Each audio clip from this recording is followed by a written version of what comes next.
Oh, Lord, to pray. Gracious Heavenly Father, Lord God, we thank you so much for this glorious day. Thank you, Heavenly Father, for all you do for us, all your blessings. We want to thank you for your Son who gave his life on Calvary's cross so we would be forgiven our sins and be cleansed by his precious blood.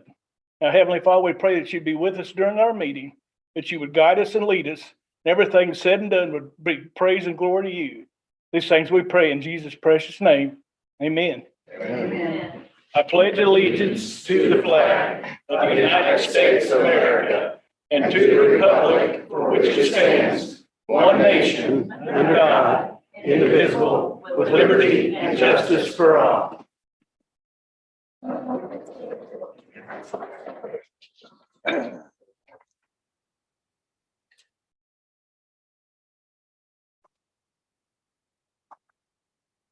All right, approval of last month's minutes. Guys looked at them through your email, or Yes, sir. I need a motion to approve it. So move. Need a second? I second. All in favor signify by saying aye. Aye. All right, and now then, our claims. Send that in for sign. Okay, I'll sign that and send it down.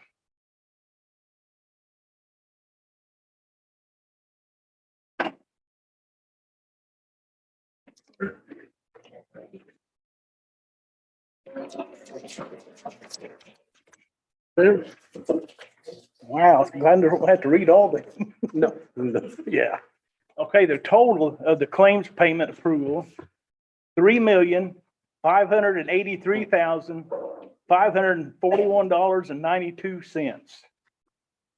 So I need a motion to approve that. So move. I second. Motion of second. All in favor signify by saying aye. Aye.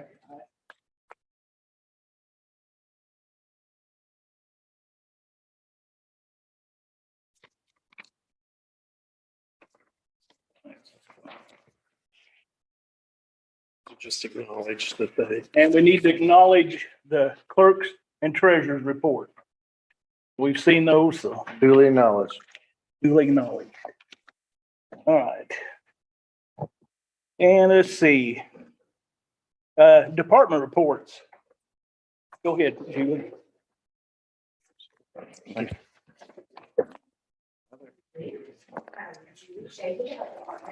I gave you guys an update from the report. I don't want to talk about the Jackson Street issue with the septic, getting one out there. It says that a letter has been sent to the residents and they're responding to the letter. They're checking and making sure that their septics are pumped out, and we're trying to look at a long-term fix for this issue.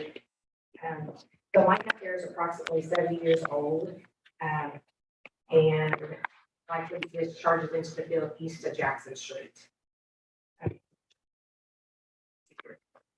And that with the city officials, Kenny, Stephanie was out there, IBM, Andy with IBM.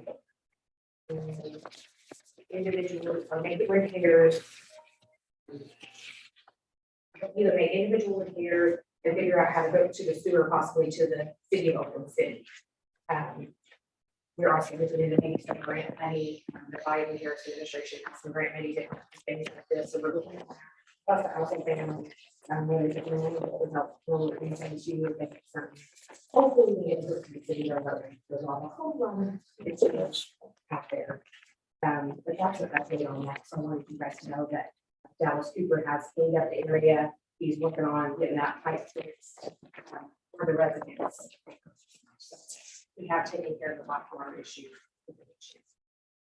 So, Want to commend you for your work out there, and Commissioner Montgomery. I know yes. both of you work very hard on this along with your department, and it's really helping these people. And what kind of system was it? What kind of system did they have out there? Well, it was a cluster that, like I said. Did you say a cluster system? It's 70 plus years old.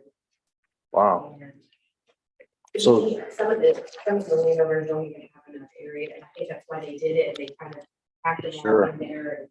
So there is an issue with that. Gotcha. Was that, and I know that the pipes crushed in the 1 yard, and they said the field pipe was. Well, they crushed. thought maybe one of the baffles in the septic tank would have gone bad, which let solids come out Right. and choke everything up. Yes, so. So this cluster system, basically, it's malfunctioning but we're hoping we can get them tied into some city sewer through Oakland City's utility. That is. Step to help with that project, possibly, with the city helping them.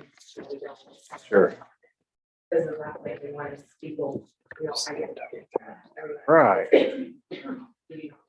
So we would do everything we can to work together. Well, fine. Appreciate your work on it. Appreciate you guys too, and I'll put it on YouTube. I did give you guys also the Indiana Governor's Public Health Commission. It's just, this is just an example thing. I know Diane has sent you guys a version of it. This is just an example of another county and things that we kind of know with the health. Just, it's something you guys are going to have to talk into. But that is where we would get an extra $850,000 a year for the health department to the community and do, more wellness and things like that. So, plus, we want to try to start doing the lab with the state wants us to do the for HIV, STDs, to help the spread of things. So.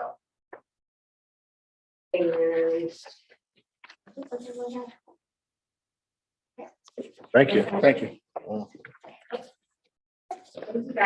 Thank you. Just before we go any farther, it's been brought to my attention by our auditor that we're supposed to have the election officers and their appointments first. Oh.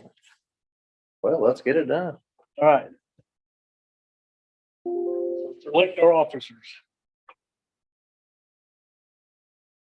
I make a motion to appoint Kim Montgomery, our president, if he's willing to accept. Accepted. I second. All in favor? Aye.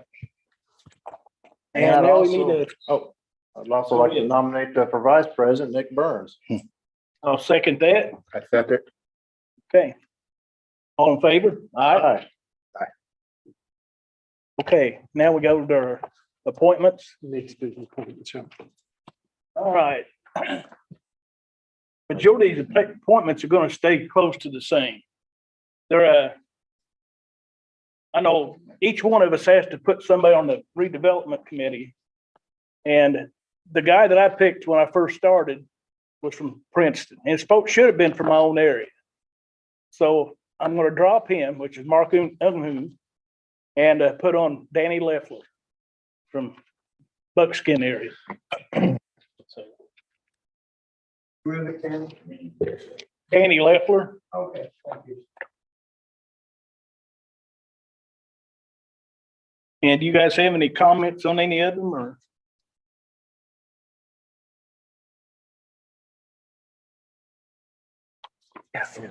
All these that say Mary Key is gonna be now Nick. Look too much like Mary. No. If that's all right with you. Oh, yeah. This is the doc. Now, there's one back here, Visitor and Tourism Board. That's Mary Key. Do you want on that? Right. Okay. Whatever needed.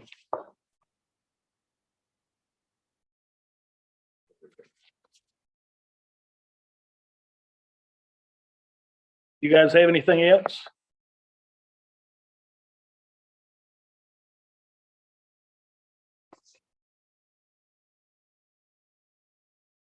There's several on the ditch commissioners. That's their time is up, but unless they say they want off, they're gonna stay on too.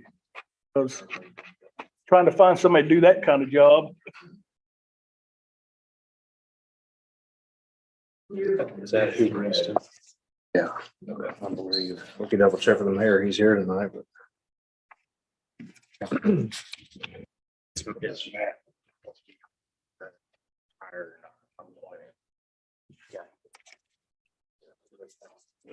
Hey, let me say that. Okay. Do you want to just leave things like they are then? Bring it up if you need to, but I think we need to mention these trucks on there. Yeah, give me that. So you've got your officers. Let's move this down on the agenda. The appointment of the other positions. Let's move this down on the agenda. I'm gonna look into something real quick and then Okay. bring it back up towards the All right, end. to you. Okay. Make sure. You don't get hollered at again. All right, old business, George Ballard, jail update. Got in front of him. I Okay, got a department, report. you're his boss, so that's fine. I'm just saying, I've been with this guy all day, 7:30 this morning, 7 o'clock this morning. Man, I can only take so much. I can see that. I have two things to share. One, well, I'll let you decide how they are. So, first of all, on Monday, January the 16th, 2023, I was notified that we had 2 cases of COVID in the jail. These cases were on separate floors. I was trying to figure out who brought this into my jail. I think probably an asymptomatic employee, an attorney, because everybody knows there's no good attorney. I don't visit your jail. I do it remote. Can't be me. But maybe, or one of our vendors came in, maybe wasn't positive. Right. Had to show what they carried. So, at that point, we began to put in COVID protocols to control the spread. I met with the jail commander, the assistant jail commander, jail nurse, the chief deputy, and the health department shortly thereafter. As a result, we went back to our COVID protocols. We'll continue to ask the COVID questions during the booking process as somebody's brought into our jail. And then we will offer, for those who consent, a rapid test. They want to. If they don't want to, we can't force them. We are minimizing people coming into the jail. So basically right now, it's just people coming in for medical purposes, like medical professionals. The attorneys will get to meet through glass or via Zoom. Currently, as reported in the state, we have 20 positive cases. Before I go any farther, the 20 positive cases, because I went through and I made them test everybody. We do have the most COVID positive in the state right now, but I was told that nobody else is testing COVID.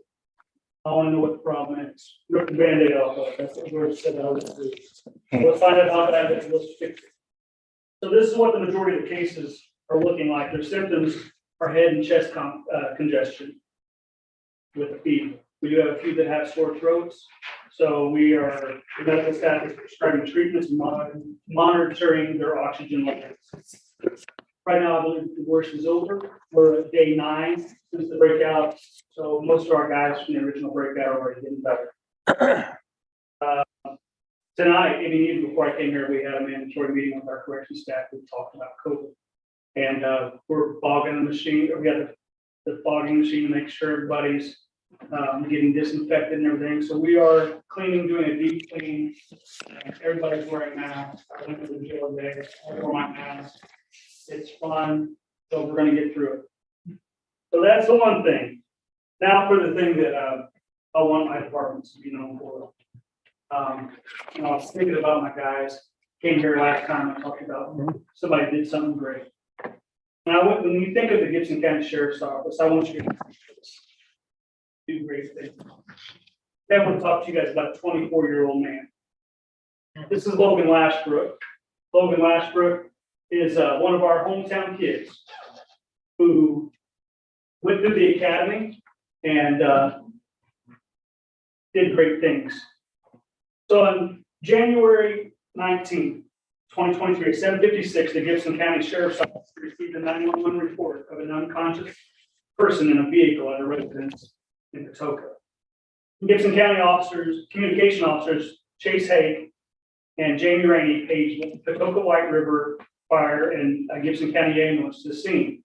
Now also paged to the scene were deputies Judy Smith and Logan Lashbrook. Logan arrived almost immediately, and by 8:03, he determined the male had no pulse. He pulled him from the vehicle, hooked up his AED machine, and began CPR. Or he didn't get shot.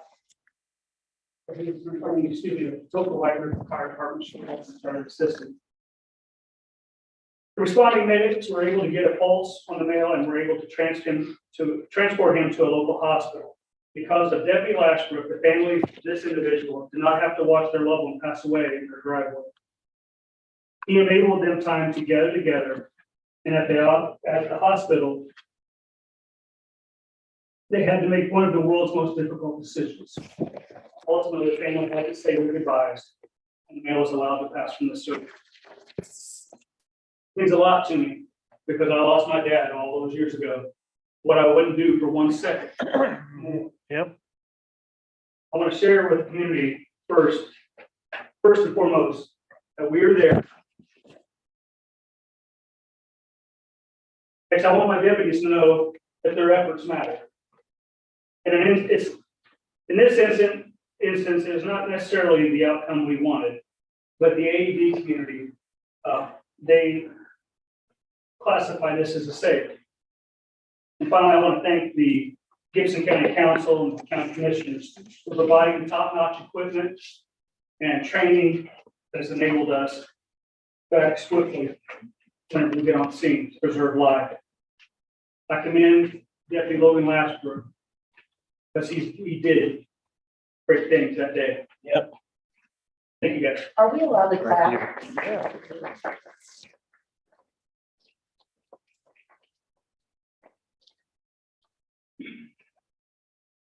Hey, George. Oh.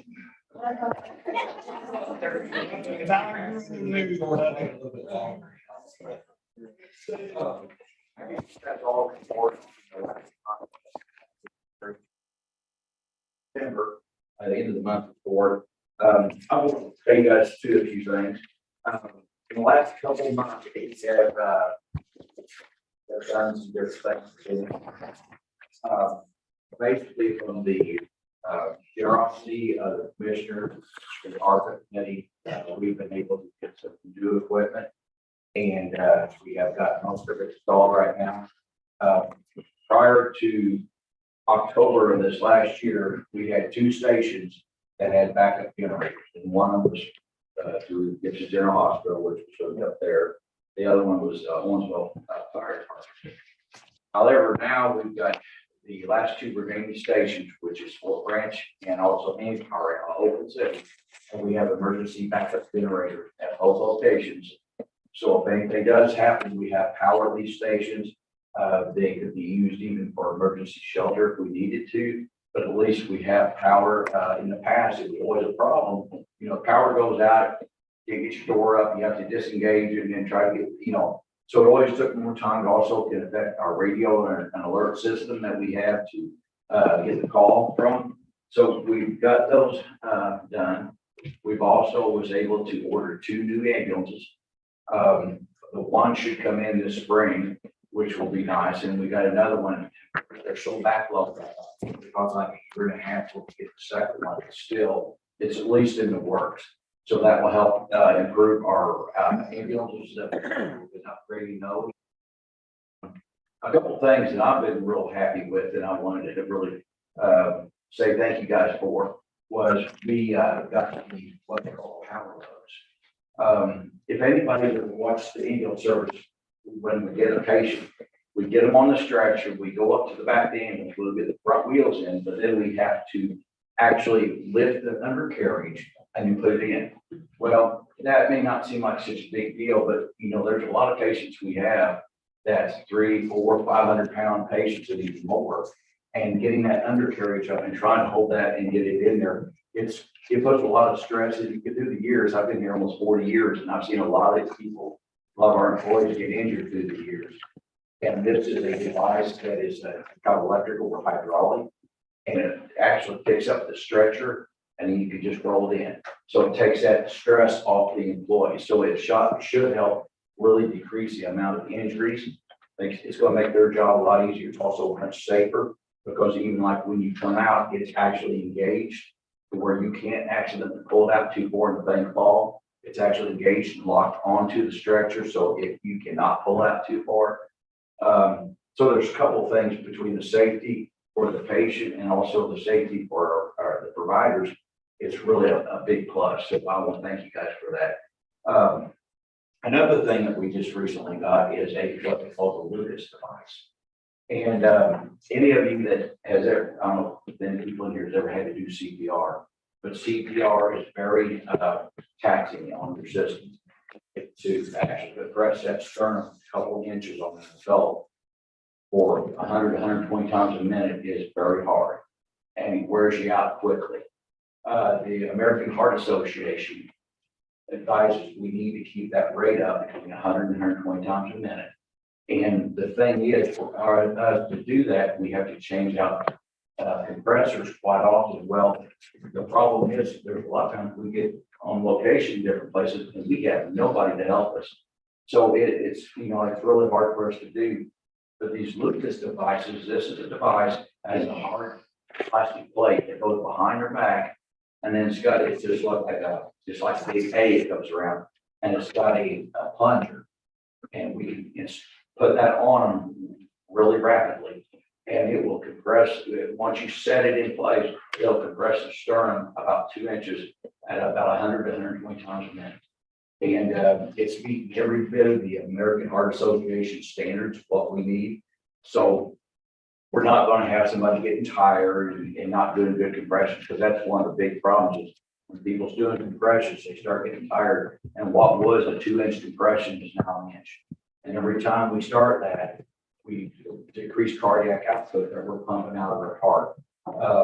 The other thing is it can be continuous. We don't have to stop it till like whenever we get ready to defibrillate a patient. You know, otherwise we have to stop because we don't want to shock anybody. So we stop, and with this, and you know, and we will deliver the shock. With this can continue to pump while the defibrillation is taking place. So it's been a big plus to us. The power loads are in place right now. The Lucas devices within a week will be actually on the truck. We're still getting everybody kind of trained in because we just got those just recently. But within a week, they should be on the truck. And I just wanted to thank you guys because there's been a lot of positive things happening. And I know whenever Bruce was talking about the crew, about his people, I want to expand on that. Our guys, they show up like what Bruce was saying, the ambulance crew showed up, worked, they got a pulse. They do this on a regular basis. I mean, I had a lady come in here just recently, it's been about 6 months, recently, about 6 months ago. And she's a friend of mine, and she had a cardiac event, and she's out doing well. I don't think she would mind me telling you that, you know, she was at one point had no pulse, was not breathing, and now she's back doing all the things she loves. And the ambulance crews, you know, all the paramedics, EMTs, we got it. Just they did a great job, and I want to put a plug in for them also. So, guys, have any questions? No, but I would offer this. I think on behalf of the commissioners, we'd like to thank your department and everything you're doing. And the thing that's really unique about Gibson County is that we have our neighbors, folks like you, taking care of our other neighbors. So we have Gibson County people taking care of Gibson County people. And I know for a fact, people have reached out to me and said, you know, if you're spending our taxes or our taxpayer dollars, we're all for supporting EMS. It's going to save lives. And in the case of our police department, sheriff's department, law enforcement, if you will, you know, the same kind of support. We've had the same kind of support for those folks too. So I really feel like anytime we can invest in the future of those services and, you know, and the support that they provide to our community, then it's money well spent. So I appreciate what you guys are doing, and I know the other commissioners do too. So thank you. We're proud to support you. That's the one thing I wanted to like what Bruce was saying earlier on the one I was telling you about that I knew the lady myself well. It was people that first was there when it happened, to do CPR, to start CPR. Fire department gets there, so the fire departments are a great help. They was right there, helping out through this. And the ambulance crew got there. It's just a system that works really well most of the time. So I say most of the time because there's always those cases where, when you're dealing with a lot of office departments, there's sometimes just nobody available. But anyway, but thank you guys. Thank you. Thank you. Hey, George. I don't think no. Oh, go ahead. We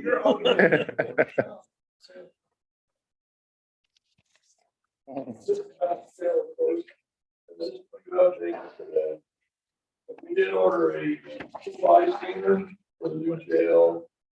That's still there.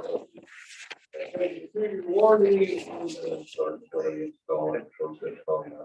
December this year. We will be doing starting stabilization on the site itself. Things are going to have a truck come in and actually spread a cement on the ground that's over there now. And that can turn into part of concrete. Help stabilize the site. Windstream and Spectrum Cable Company have finally got their cables moved off of the power poles around the new site. We're waiting on Frontier. Hopefully they will. You'll wait to know. That could be. Hopefully.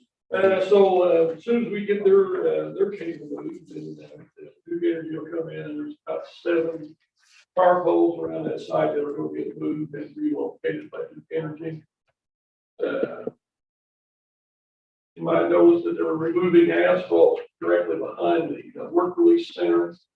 There's a connection between the work release center and the new jail. That's where the food, laundry, and training room are going to remain. And hopefully those will receive upgrades in the future, closer to the new jail. Our federal report that I still send in every 3 months, it was sent in on January 19th. And on that kind of report is no news is great news. Yeah. So we've not heard anything from them since it's been filed. And that's a good thing. Also, we did get a letter and a confirmation with you guys. Yeah, we got one. Get our water saver efficiency, I won't say resource, but money. It's going to be $20,878. We won't really see that probably December 2023. Our things get installed somewhere in that neighborhood, but we did the paperwork and we've been approved, so. Remember, she can another one come out and do the other one. That's in the future.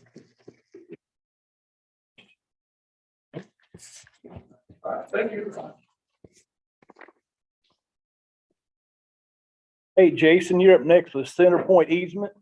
The Commissioners and Parks Board previously approved a permanent easement for Center Point at Hopkins Park. And I think the compensation for that was to the tune of $13,000 after it was negotiated. They've come back and they're requesting a temporary easement of about 0.9 acres, almost an acre. They anticipate they'll need that for 10 months. And they're offering to pay us $10,000 for that essentially lease or temporary easement. I just want to get it on the commissioner's radar. I want it, Judy, if you can add it to the agenda for the second meeting in February. So I talked with Michael Stevenson earlier today. They meet right after our first meeting in February. The Parks Board does. So they will act on it with the recommendation to the commissioners. So then the commissioners can vote on it. Right. That temporary easement at the second meeting in February. Okay. Sounds good then. Okay, that update on the BCS projects.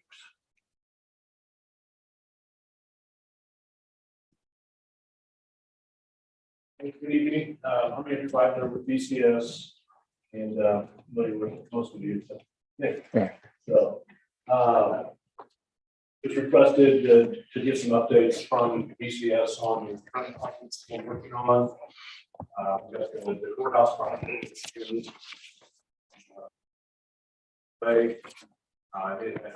were waiting toward the basement construction to start on that. We have been working constantly to grade and some of the catering.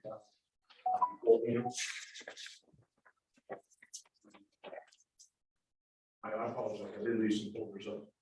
You're good. That's actually for the next one or something. I apologize for that. You're good. You're good. Okay, so, we've got the North Annex project here, this project here has access control, it has been completed. We still need to have, more of a point of contact, of one person that we can, bounce questions off of, get answers for the users, admin rights and things like that. This person will also be necessary for the upcoming security project, implementing procedures and helping the users and having authorizations for him. So we really just need, BCS needs someone from Gibson County to meet with on a regular basis to keep communication open with all the different projects that we have going on. And we also have the probation defender office that's in progress, and we are on schedule as that building is. I have a meeting on the progress meeting.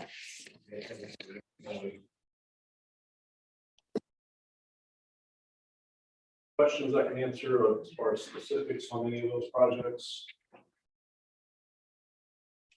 Andrew, on the IT side, the probation building, we've already be ready to go by the end of February.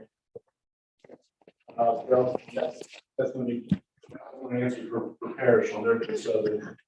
We have all of our parts for as far as the data and those connections. The access control, I believe, is still the only head end piece. The controllers for those doors are still on the way, but I believe that's the only thing that's on the way.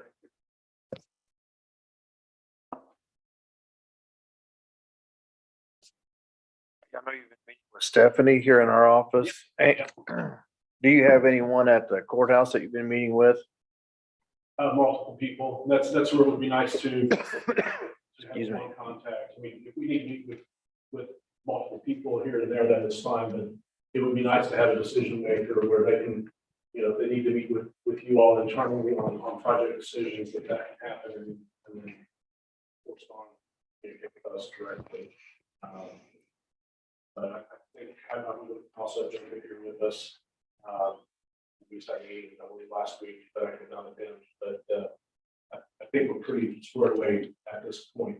Yeah. There were a couple of doors added last week. Those are things, when projects change and scope changes, we need to have someone who can quickly reflect that upon and get it forward over to, or have that explained. Sometimes we don't have a whole month to wait for another user. Sure, sure. We're trying to be fluid with you all and also, work behind the scenes to get everything ready for the construction. We appreciate all that you're doing and in a timely manner. I don't want to volunteer anyone because that's not always kosher, right? It's not always kosher. But as far as at the courthouse, I know Mike has a real good handle on things up there, but again, not really nominating you, Mike, probably just kind of filling you out at this point. He knows the ins and outs of that courthouse and I'm confident with him and others too, but I'm really confident with Mike and, but that would be up to his choosing because I don't want to pin him down on something he doesn't want to do. And then as far as this building goes, Stephanie and Commissioner Montgomery have been pretty handy. Stephanie's been with it from the start. Mhm. And she kind of keeps track of all the paperwork.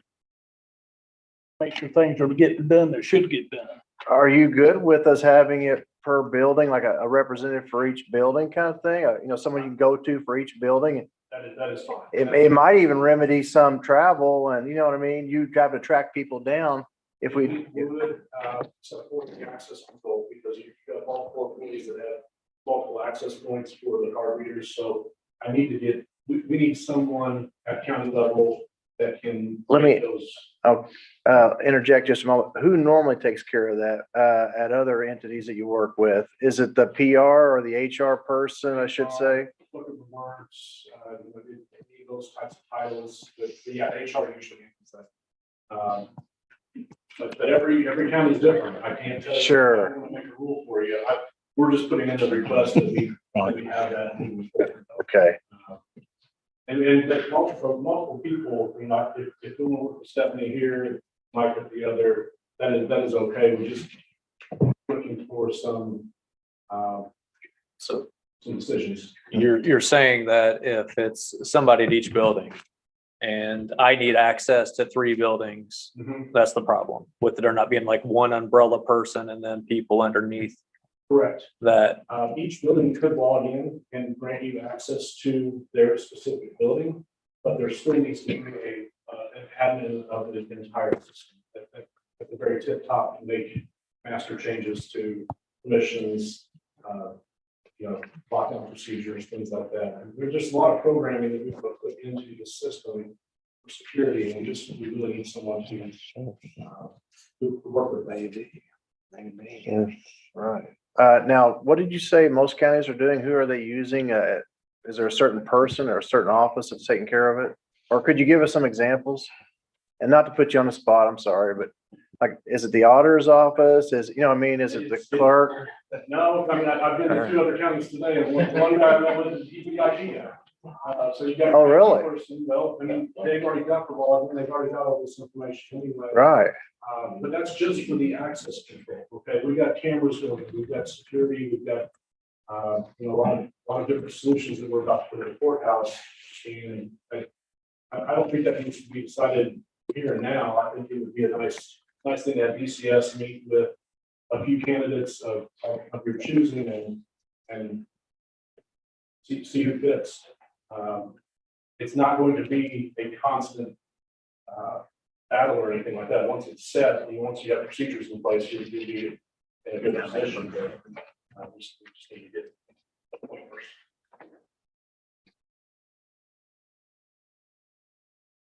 So let's, Why do I feel there's a target on my back right now?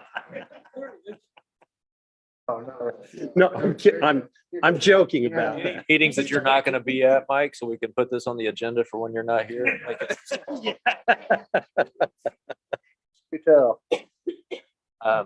Judy, let's put that on the meeting for first meeting of February.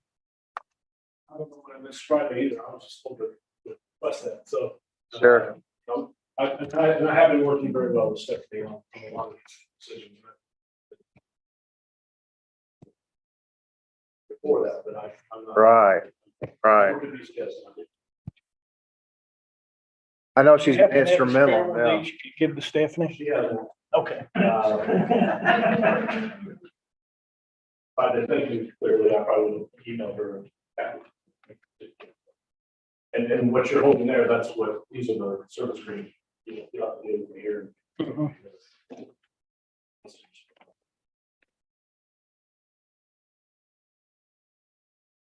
You're looking for a point man at the top of the pyramid, basically. One person. And then you're needing people to, kind of help that person potentially from each building, or that's a possible scenario. Yeah, we want to know, if you put in a service request for something that requires, there's an issue. We want to know who can authorize those service requests. I don't want just anyone calling in and saying, hey, this is broken, and then we got 5 people calling in the same thing. We need to be a contact person.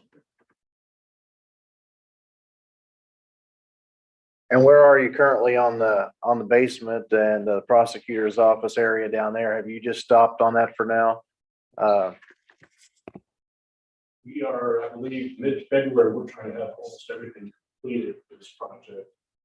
Because we're not just in the basement, we're redoing part of this with the fire system, some of the doors up on the main level. In this building here, I'm sorry. Oh, In this building here, yeah. Yeah, everything on this main level is installed that we have, everything that's been approved has been installed so far. There is a floor that's out there now for the basement that is on hold, so. Right. Has a newer cameras been installed here yet? Not here, no.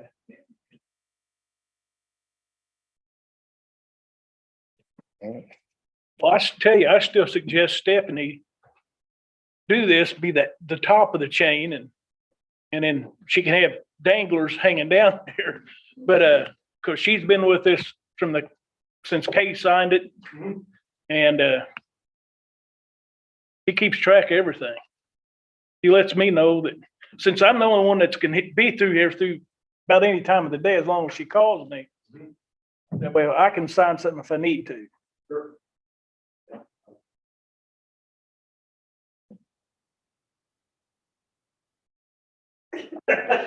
You don't look happy.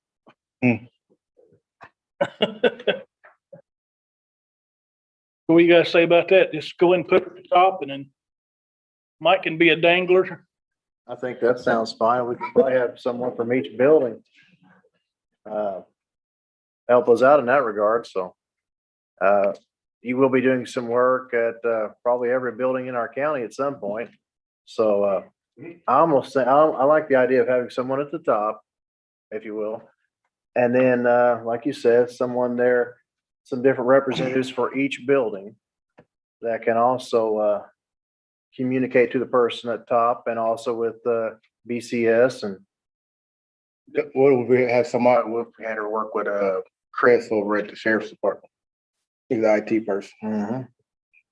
Pretty good suggestion. Somebody to work with. I don't know. Chris. I don't know if he's available or what, but. Yeah.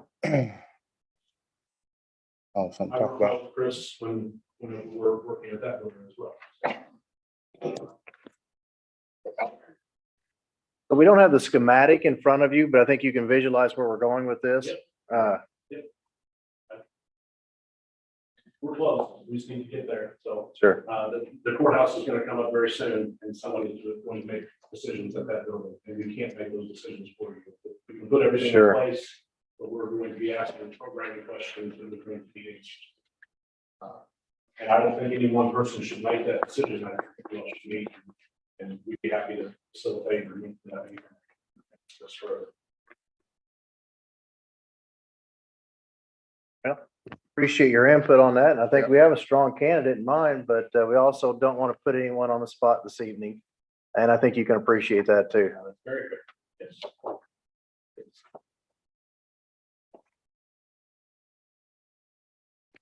Kate, it's good. Thank you. Thank you. All right, Mary Ann.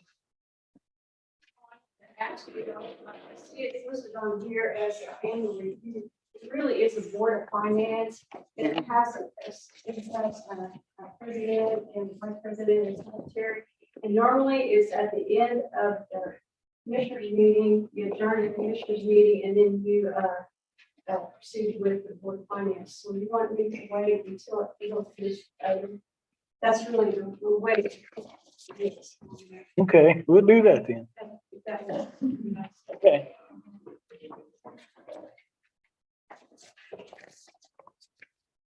Okay, the BCS, Amy Clevy, I'm gonna be Amy tonight too. you sure don't look like her. I know. I'm very sorry. Hey, everybody. Every year we have maintenance agreements on the solutions that we have installed in some of your buildings, not all. But I wanted to cover those. This year is luckily still the same as last year.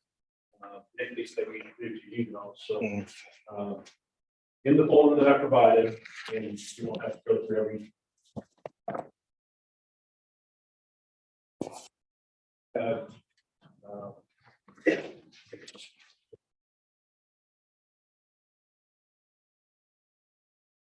The first one is the access control in this building. That is the existing access control that was in the basement of this building. Or that is in the basement of this building. This is not including the new access control that we installed on this main level because it's still under. That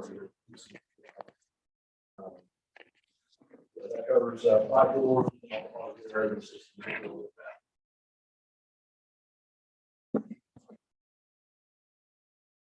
Second one is the AV system, and that is for the courthouse. Multiple courthouse or courtrooms with AVs put in there. Oftentimes there's services electronics, so you have that covered. This includes all your travel fees and everything, and warranty for that yearly maintenance price.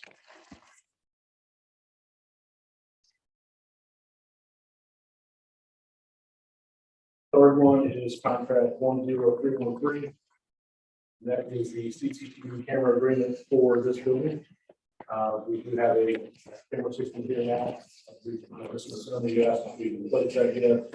There is a quote out for that, but we have not replaced, we have not received approval for that yet. So, this is to cover maintenance on that system. If you would decide to approve something, then we would have it installed before the end of the year, we would cover this contract.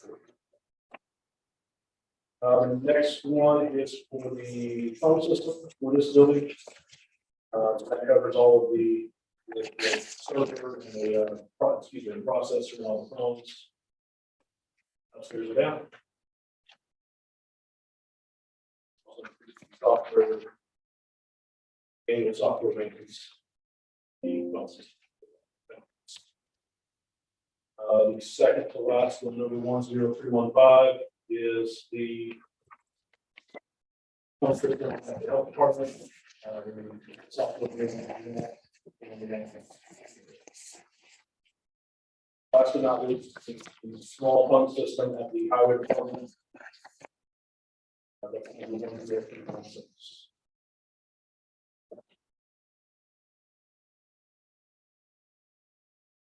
You just had all these things. So, inside the folder, there is information that explains what's covered under the telephone agreements and what all is covered under the security complaints for access cameras. System cameras.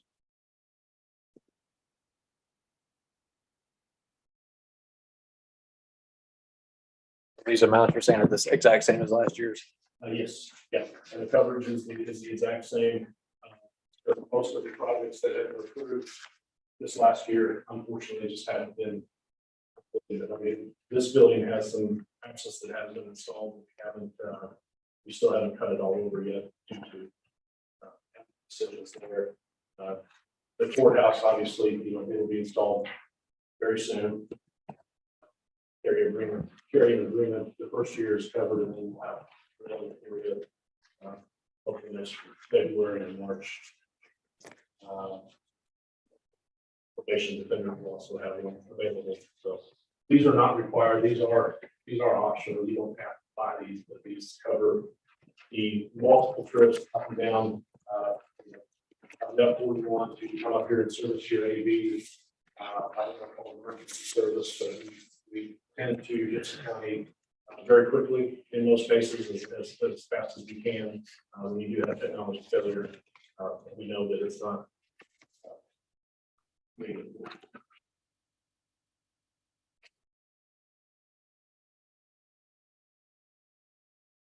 Do you think you'll have the courthouse work done this spring or like February, March, or do you have like a tentative timeline for that? The majority of the courthouse is to be completed, I believe I was told mid-March or mid-February.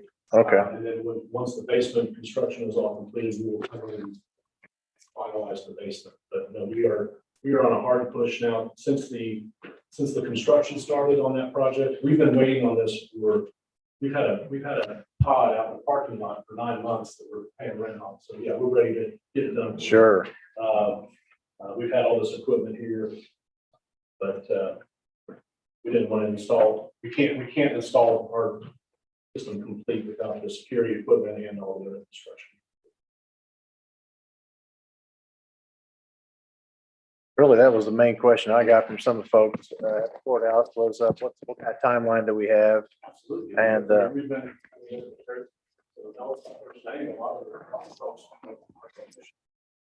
They'll come in and running wire. We're also cleaning up all the cabling in the courthouse. We want to clean that up so you don't see cabling hanging from vacuum hose and half conduits, as we've seen basically accumulated over the years from different contractors.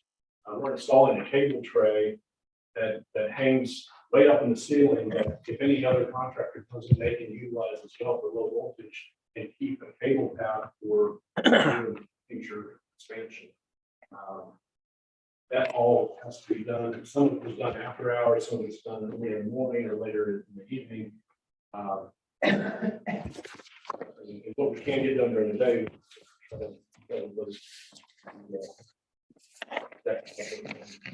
During business hours, so you can't hammer drill and work through your walls. During business hours too. Yeah, we're close. Thank you, Andrew. Thank you. Okay, next is Downtown Press Incorporated with Hannah Whitehead, but I didn't see her in here. She's not here this evening. Was she wanting me to do something on? I know she just sent us an email, all gathered information. You were supposed to give us.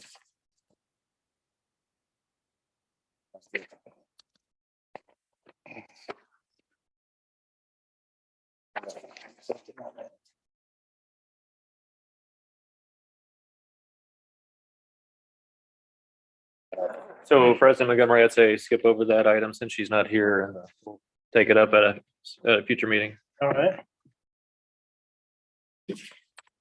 All right, then Debbie Walker, 2 mile radius. Hi, I'm Debbie Walker. I live at 47 South Peabody Way. Within the 2 mile buffer zones, so to speak, of the city limits. I know there's probably some people that are not going to agree, but hopefully, some of my friends, hopefully you can peacefully debate about it. Residents who live in any of the counties out in Gibson County, outside the city limits, but within the 2 mile radius, we don't have a right to vote in municipal elections, effectively robbing us of a chance to vote for municipal officials who have control over our land use or in control of development in our neighborhoods. We learned about this in high school. It's like taxation without representation. And that goes against everything we do in this country as far as I'm concerned. I am here to kindly ask you to do away with the buffer zones or fringe areas, 2 mile radius, whatever you want to call them. If not, then everyone who lives in the 2 mile radius should be allowed to vote in the city election and or run for a city office if they so choose. It's time to revoke the buffer zone as we feel it is unlawful. With buffer zones, a city or town gets a say in planning and building processes while the county remains on the hook for providing the services. Buffer zones were created in a different time or era. There is actually no advantage to it for the city. However, there is a huge disadvantage to the people who live in these areas. This county needs to assume control of the buffer zone of Princeton. We are, it seems, in a wild west currently, with the city having authority over us. We had over 400 signatures on a petition recently in regard to a 400+ apartment complex possibly being built in our neighborhood that ultimately was approved by this Princeton City Council, even though it did not pass through the Planning Commission. The Planning Commission had a majority vote to not let it go forward. And when it got to the City Council, they did not take the advice of the Planning Commission. We felt as though our voice was not heard. I have randomly called and spoke to different counties throughout the state of Indiana that no longer observe buffer zones or fringe areas or the 2 mile radius. Some it's less than 2 miles. But that being said, Clark County, I just wanted to give some examples, so I made calls today to verify. Clark County, Brown County, Greene County, Warwick County, Spencer County has partial buffer zone and partial not. Johnson County is partial buffer and partial not. Morgan County is currently going through eliminating buffer zones. There are more, but I ran out of time trying to call and verify all the counties in the state of Indiana. Okay. 92, right? Sure, I'm sure there will be more to follow. In research, I found per a 2019 state statute, and I'm going to get each of you. I wish I would have made 5, and I wasn't thinking I only made 3.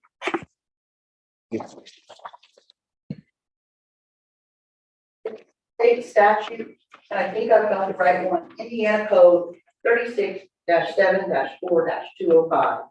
It gives the county body, you, the commissioners, the authority to do away with buffer zone without the city's permission.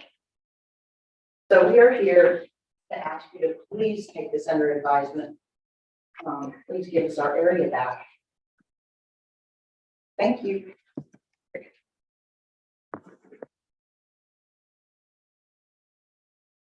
Ms. Walker, will you come up here and pinpoint to me in the statute what you're talking about?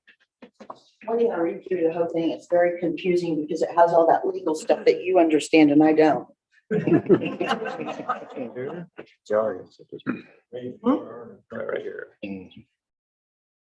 Yeah, 2 miles from the corporate boundaries, municipal, however, the following applies if the designated area is under this section. I don't think any of them are.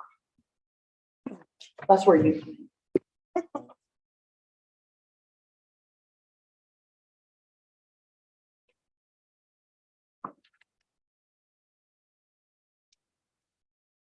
Oh, wait a minute. One more thing. If anybody that's in here that agrees with me, please raise your hand and let them know who's here for this.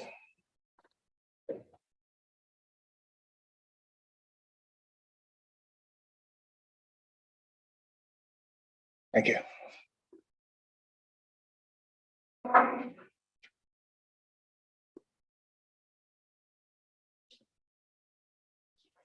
I don't live in the buffer zone. But I'm 4473 East 200 North, Princeton, Indiana. Well, I kind of got a hold of her and I told her, you know, she needs to come in front of the council. With his commissioners and stuff and try to take care of this. And well, I lived in the county that she mentioned, Morgan County. And the reason why they're doing this, one of the reasons is because they'll annex, the city will annex. Then when they annex it, then they go out another 2 miles. Eventually, it's gonna be like Indianapolis or Evansville. That's, and as far as that road goes, you know, what I'm worried about, okay, the city passed this, but did they ever get any studies? Can they put a light right there, a stoplight on 64? Have they got any proof? Can they do it? But they gotta go through the state to get that done. And 41, they have to get it approved by the state. So if you're gonna put all this in there, they need to get this stuff taken care of before they do it, because I don't even think they got authorization from the state to change it, to put stuff, I mean, that's on the state highway, I don't know, but I'm sure they have to get authorization from the state to put stuff like that. And I don't think, and if it can't, if the city's wanting you guys to pay for this, we're already paying for one road that you guys approved. Back there behind, I think it's back there behind, Old National Bank down there somewhere. We're putting a road in or something, doing a road or something for them. Tying one together or something, I don't know. Well, anyway, we're already doing something for the city. Do we need to? That's our county tax dollars. Like my county, and I'd rather see 450 get paved, chip and sealed out there because of trains. Because it's a nightmare. And this year, this week, last week, I've been stopped by it every night, every day. Because the train's blocking the road again. So County Road 450 East, people pay chip and seal 1 mile. All up to 250, County Road 250 south, and then it would be, then Toyota traffic won't be turning around all the time. And he knows what I'm talking about. And then 400, you sure in the world don't want traffic going on this, it's on a blind curve, can't see nothing to get out of there. So 450 east is the best way to go. And up to 250, and then just take it straight across, let them go out that way. That's the only way they got. But they kind of settled their jets down a little bit, and now they're right back at it again. The last time, the state, Indiana State Police called them and said they had to get something moved because they had the train blocked. That was when the 64 was closed, and they had the train sitting over 40 on Highway 64 blocking the road. And they had it at 350.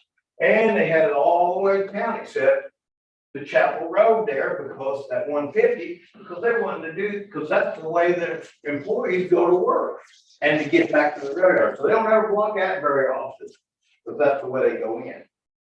But you guys, you know, there's got to be a give and take, you know, I mean, I understand that, but we're already doing something for the city. And I don't think our taxpayers need to be doing, county taxpayers need to be doing this. I think we spend money, we need roads out there in the county better, more than this.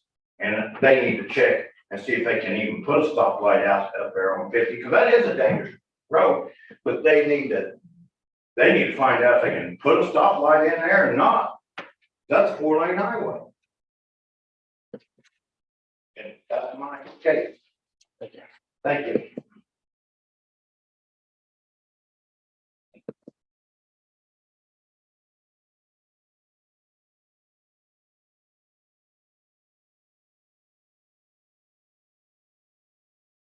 Well, I understand what you mean about this. I mean, I live out in the country, so I'm out in Francisco, but they don't have any, you know. But yeah, I understand this, and let me go through this and see what I can find out, and see what we can do. Okay, just kind of table it for now. Yeah. All right, and I know we've got. All right, what's next on the list? It's your project. It's off my list. There it is. Mark Bernbacher. I don't even think he's here. Nope. So we've got a medical leave. And everything has been checked and Okay, in order for it. so I need to get a motion on the medical leave to approve it. So move. Second. All in favor, signify by saying aye. Aye. Aye. President Montgomery, I had something I wanted to bring up about a group here called Place of Grace. Okay. When you're ready for it. For anyone here in attendance tonight who may have a loved one or someone in your family that could use a little hand up, there's a place, a newly formed place called Place of Grace, the Center for Women's Ministries. And we've given the newspaper information about contact information about this new location and new place. It provides a lot of great services for women in Gibson County. Some of the services that they provide, that I just want to share with the group tonight, is one-on-one peer counseling for women, women of Gibson County. I need to point that out. Support groups, Bible studies, prayer support, educational opportunities. Some other areas that they work with women on, abuse, discouragement or depression, divorce, grief, loss, healing of memories, incarceration related issues, relationships and parenting for mothers, self-esteem, spiritual growth. The bottom line is they have some professional therapists with this group, and it's a great resource for women in our county. And so we want to make sure that we get the word out because I think everyone in here knows how important mothers are and women are to the backbone of our county and this world. So just want to get the word out there that we appreciate this group reaching out to some of the more important members of our community, and that is the women and the mothers of Gibson County. So if you need any other information or you have a loved one in mind who needs these resources, feel free to reach out to me. Or I think Andrea, did you get a brochure on them? Okay, so you'll probably see something in the newspaper too, but I want to thank these folks for helping out an important I believe it. part of our population. Free resources. Okay. Okay, now then, Mary Ann, you ready? Actually, let's, Before we do that, sorry, Mary. Yes, the appointments, I worked through the issue that I was looking into, so you can approve these now if you're ready to do so. You Okay. just need a motion Other to, than for Mark, it's gonna be Danny Leffler, our King. I so moved to Approved. Second. All right. All in favor? Aye. Okay, Now, now what? hold on just a second here. One, and who seconded that? Yes, You did? Yeah. You seconded the, no, Nick did? Nick did, and Okay. Now, call this meeting to close, in this Okay. adjourned, and then we'll open up the finance meeting. okay, okay, we'll do that. So we're gonna adjourn this meeting because we got this other to go through. It's gonna take a while, so, So move for adjournment. yes. All in favor? Aye.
date on there.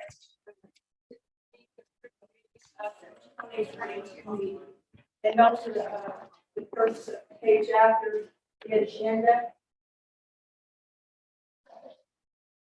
And that kind of describes, what we did last year in January, 22.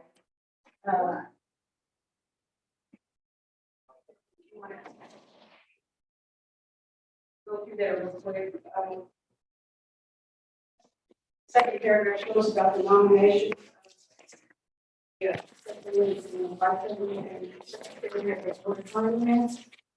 And, also we'll go through just like,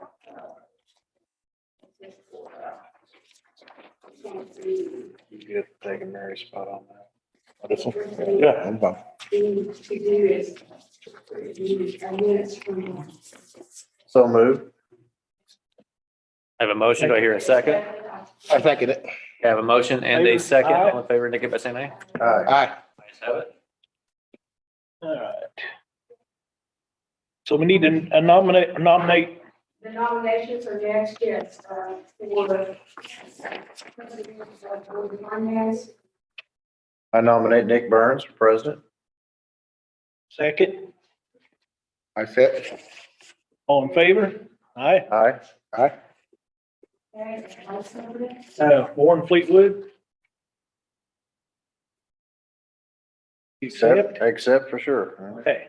I second that. All in favor? Aye. Aye. Candidate for you, sir. And secretary.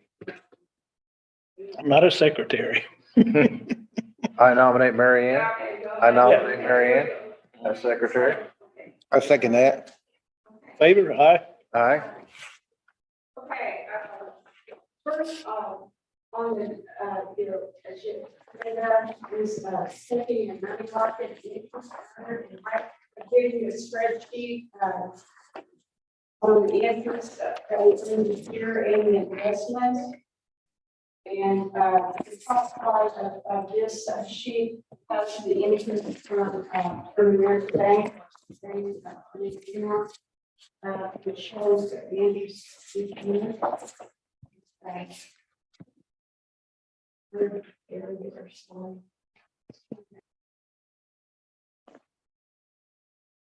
And so the amount of interest for Middle American for the year 22, $246,526.50. And then we have 15 million invested in Trust Indiana. And that was, part of it was invested in August, and then another 5 million in August last year, and then another 2 million in October. Because the interest rate is so good.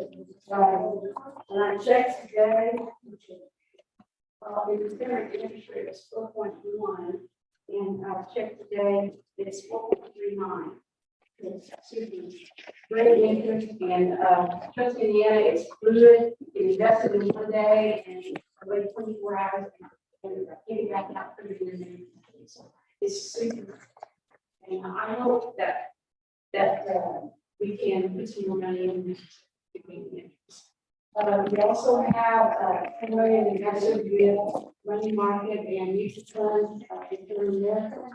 And that was invested in September.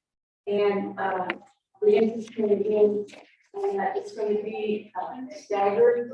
That was 16,000 in the first of January.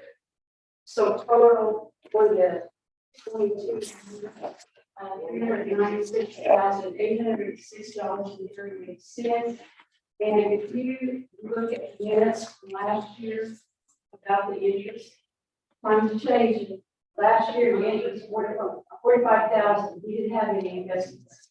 And compared to 21, it was $134,236. So the interest is increasing. And, hopefully, and really, Jeremy Overton has kind of helped with this.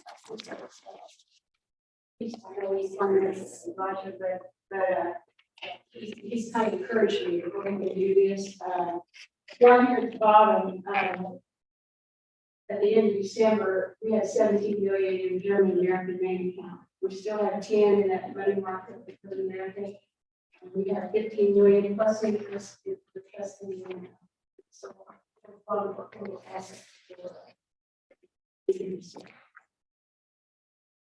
Any questions? Good, looking really good. Okay, the next, The Trust Indiana, do you know, is that just for municipalities and counties? It's so, you know, had more money, it would be great. You know, right now, we're company interest, but first of all, let's do the interest right now and put it back in checking account because I want to make sure we have enough money. Sure, for sure. our students and everything. But I think we're doing well. Okay. This German American is only 2 years with money market. Because I have, well, 1 year, but I didn't want to oversell, but and actually, the policy for the commissions is you can't invest more than 25% of the assets in the investment. So, you know, I think I'm there for caution. Any questions on that part? I have talked to Craig Lucy from Spring Valley and also Rosie and Robbie Apple, and they kind of keep me or keep in touch with your interest rate. There's already have some pretty too, but right now I think we have it kind of spread out a bit. And a lot of what they would like to do is CDs and is it too much? Again, I don't want to have it tied up so long that we need it. That's Sure. Also talked with Jones from the third idea today, Mr. Mills, he's really good in that, but he had with his partners from Evansville. And, you know, so I contacted, and they contacted me, you know, about interest in use County. But right now, I think things are going good, the interest is good, and with German American, they cover all our checks. Jeff Sisson is the manager there, and if we have issues with deposit or have something that's deposited incorrectly, or I can call him, I can text him, he gets right back with me, and he lives in Princeton, and it's just great, it's just great. We also have positive pay with them, and, you know, that's a secure part where, you know, we can have fraud on our checks that we write. Let's see, the next, giving you a percentage of the tax collection by each unit from Martin to Princeton. And it is a little bit down from last year. Last year it was 98%. It was 90%. There's just some, sometimes we need to pay the call taxes. We send out the bills in April and has both coupons in. They pay one for spring and forget. Not to mention any vehicle conversions, but there was one that did forget to pay, and I think that's why the percentage is down a little bit in Princeton. So hopefully we'll get that in. The new program, Lao is working well. It's taking a little bit of time for us to catch on, but I think with reporting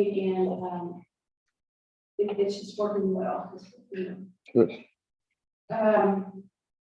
We have paid with 13 checks that have not been cashed over 2 years old. And more needs to go on to the wage checks.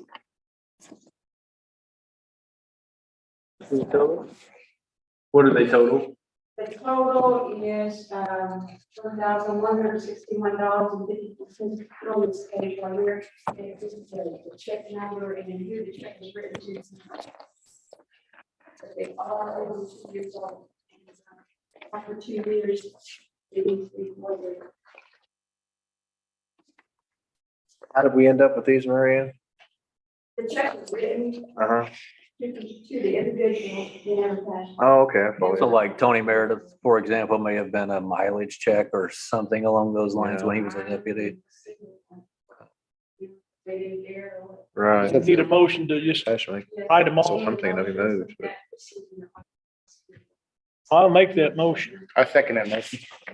In favor? Aye. Right.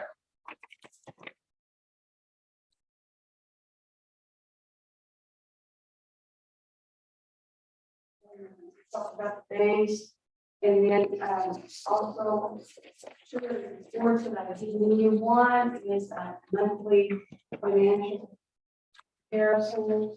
And what this does, it compares beginning balance in receipts and expenditures and ending balance. And the last column has the ending balance sticker. It compares what, compares us to others. Reconcile. So there's nothing that's up or down. Which is good for the sale. Yeah. I just want to take a look at that, as expenditures and where the money at. It's all, you know. And then the last one, is also, it's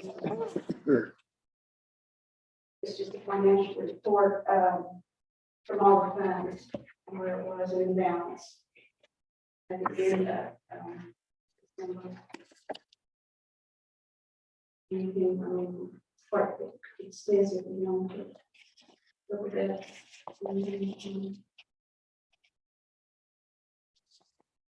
Yeah, it really is all, yeah. This is the.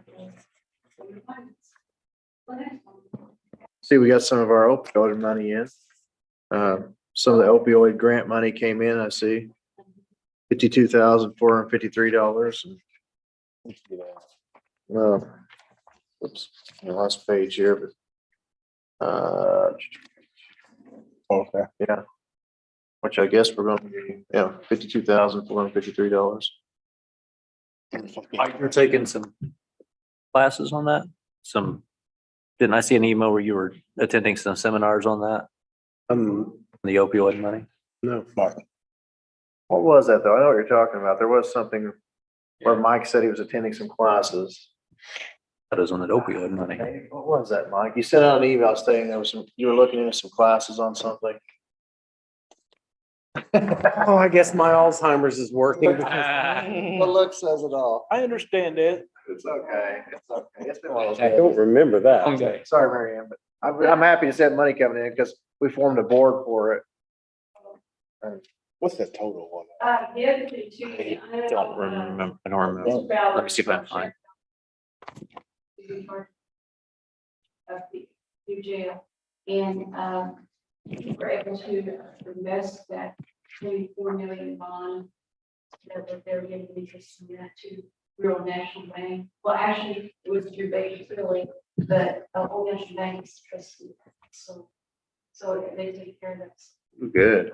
If they needed it, I first to do that, since I remember Jeremy and the other guys here, I signed off on that, so we can invest that too along with us.